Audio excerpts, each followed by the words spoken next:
तिम्रा यादहरू सँगालेर छहारी लिएर बसेको छु। प्रतीक्षाको घडी बितेर जान्छ, उही प्रातकालीन सूर्यले रश्मि चर्च आलोकित बन्छ धरती। मध्याह्न अनि साँझ हुन्छ, श्रोमिम ती पहाडका टाकुराहरू हिमालहरू देख्छु। सुस्ताउँछु, सुसाउन खोज्छु, बोलाउँछु, बोल्दिनौ तिमी। अझै पनि आशा मरेको छैन, त्यो बाटोमा बाटो तिमीले बिराएको हो। उही बाटोमा कुरिरहेको छु। प्रतीक्षा गर्नेलाई थाहा हुन्छ, जस्तो किनारलाई बाढी आएर काटिन्छ पीडा हुन्छ। किनारलाई बाढी आएर काटिन्छ, तर पनि त्यो पीडा सहित मिलनको त्यो प्रतीक्षा पर्खिरहन्छ।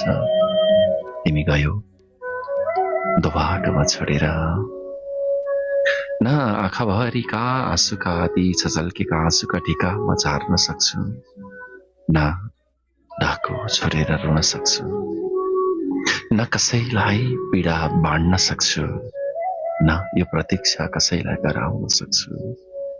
केवल तिमी आउँछौ एक दिन भन्ने प्रतीक्षामा बाँचिरहेको छु। औँसीको रातले पनि त बितेर जान्छ, औँसीको रात पनि हो। त्यसै गरेर वसन्त, ग्रीष्म, शिशिर ऋतुपछि आउने ती दिनहरू, उही वसन्त ऋतुको पालुवा जस्तै जीवनमा उमङ्ग छाउनेछ भन्ने आशा लिएर बसेको छु।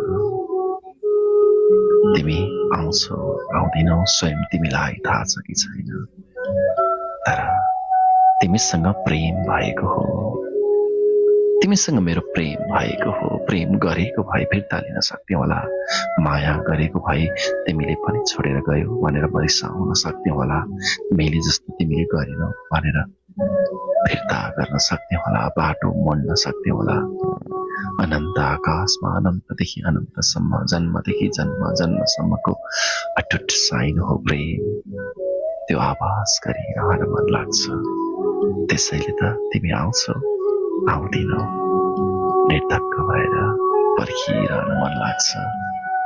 तिमीलाई नै, केवल तिमीलाई प्रतीक्षा गरिरहन मन लाग्छ अन्तस्करणबाट। आँसु झर्छ झर्दैन थाहा छैन, मन दुख्छ दुख्दैन थाहा छैन, झरी पर्छ पर्दैन त्यो पनि थाहा छैन, आज आकाश खुल्छ खुल्दैन त्यो पनि थाहा छैन। केही थाहा नभए तापनि केवल प्रतीक्षा तिम्रो छ, केवल तिम्रो।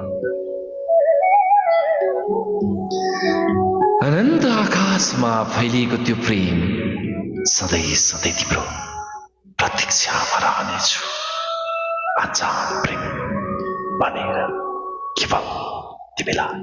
Thank you.